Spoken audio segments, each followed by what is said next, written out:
All right, co-main event in the lightweight division. He is back. Money Moicano, 13th ranked Renato Moicano. And it's amazing how much more excited I think the fan base is now about this guy. He's minus 142, taking on 15th ranked Drew Dober, who is plus 120. So Moicano, Bri, was all the rage after he submitted Brad Riddell at UFC 281. That was all the way back in November of 2022. Huge fight now for Moicano in the co-main event this weekend. How do you think he handles the power and the striking game of Drew Dober? I hope he's getting paid, man. Money Moicano. Listen, Ray talked about it, about Merab putting out funny content, which is the video Merab put out. It's hilarious. Moicano is very funny himself. You know, he's got English down, but it's still a little broken, and it's very funny. He's funny on Twitter. He calls everyone out, which is hilarious. Well, he's got a big fight here, you know, because Moicano got knocked out twice at 45, got put out, and then debuted against Fiziev, got knocked out as well.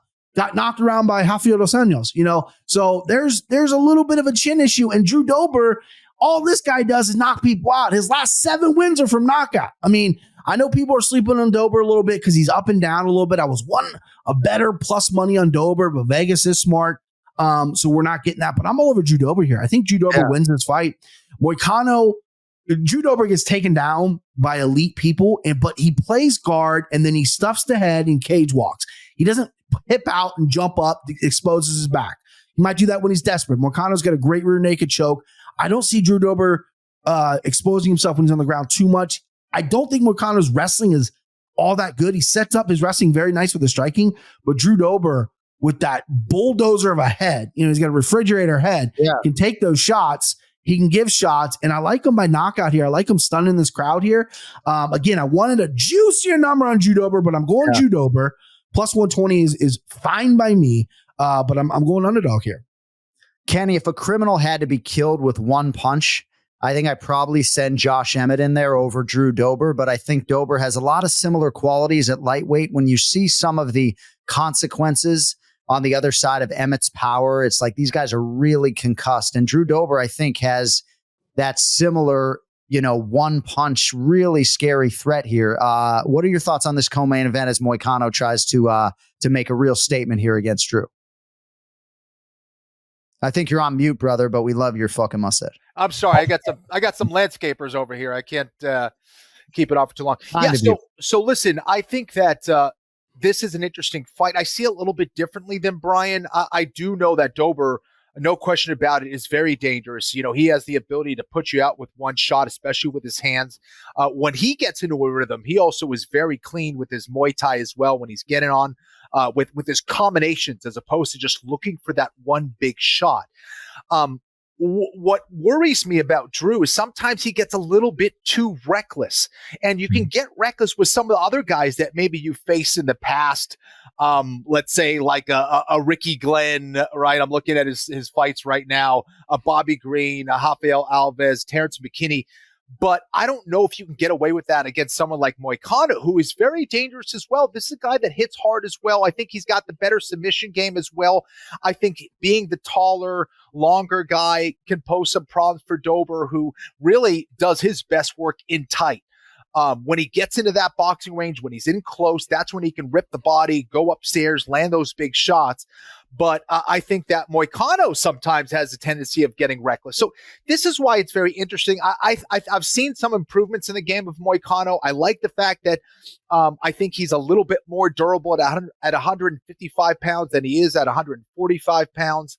I think he's had some time in between fights now, and I like him in this matchup. I think it's going to be interesting. I think if he can keep Dober on the outside, land shots, and be patient, and be defensively sound, I think he wins this one. So I like the odds in his favor too.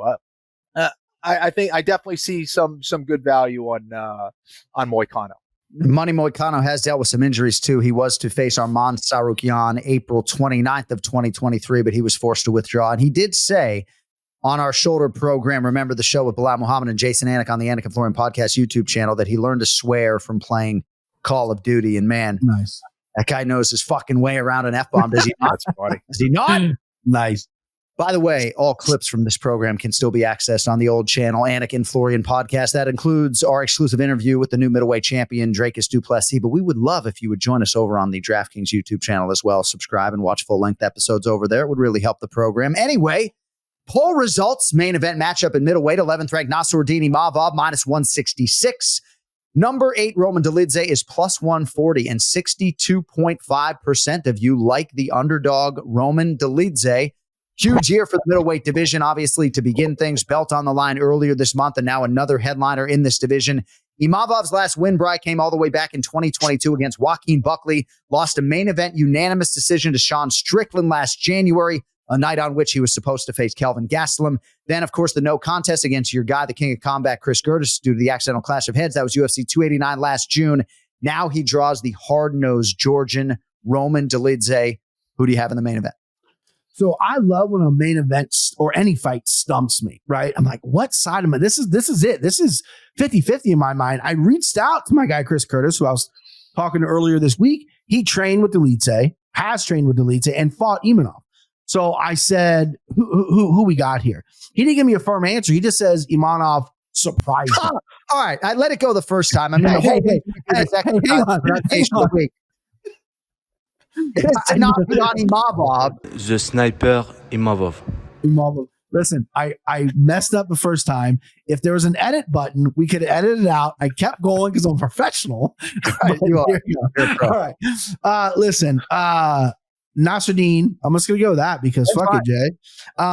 He's slick on the feet and his takedowns are getting better. Him off his back is what worrying me. Dolidze is a big guy for 185. Probably should be at 205. We're being honest with this.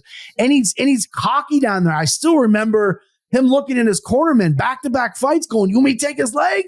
I'm going to take his leg. He falls for leg, doesn't get it. I mean, it's like, if you're going to be that cocky, finish the submission. But he's very good. What he did to Jack Hermanson on the ground was surprising. He's slick for a big guy.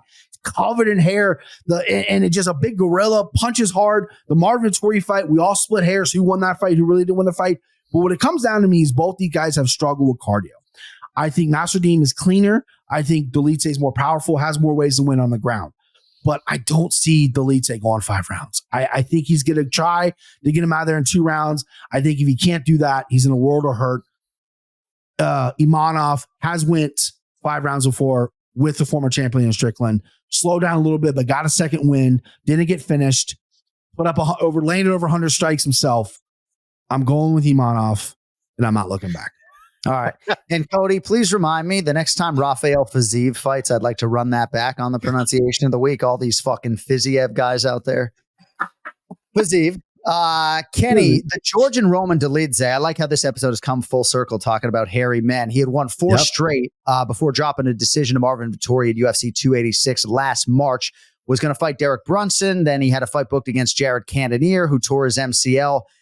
I like both these guys, man. I love this division right now. We will need a main event prediction, Ken Flo. Who do you have?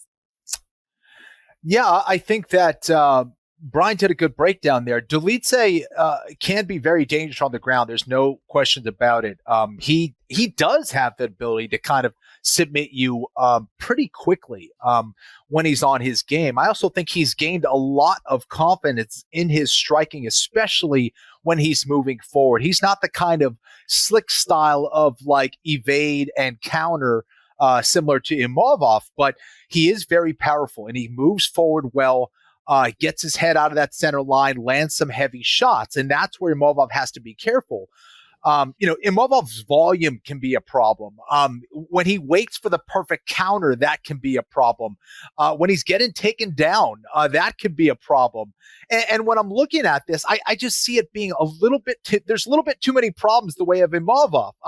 I do think it'd be an advantage, like Brian said, rounds 4 and 5. That's where Imavov, his durability, and maybe his conditioning, if he's being efficient, that's where he can maybe take over in the fight. Because Dolidze isn't the most efficient guy as far as managing his energy over the course of the fight. And of course, this being a 5-round main event in the UFC, that's a whole different ball of wax. So curious to see how both fighters really respond to that. But for me, I think I'm leaning towards Dolidze. I think if there's one guy who finishes the fight, within, I guess, maybe the first 15 minutes, it's probably Dolidze. And Imavov can finish the fight, but I wouldn't see that happening until later on in the fight, like late in the fight. So leaning towards Dolidze, man. I think the threat of him on the ground and him being, I think, the more powerful striker in some ways is what gives him the advantage in this fight.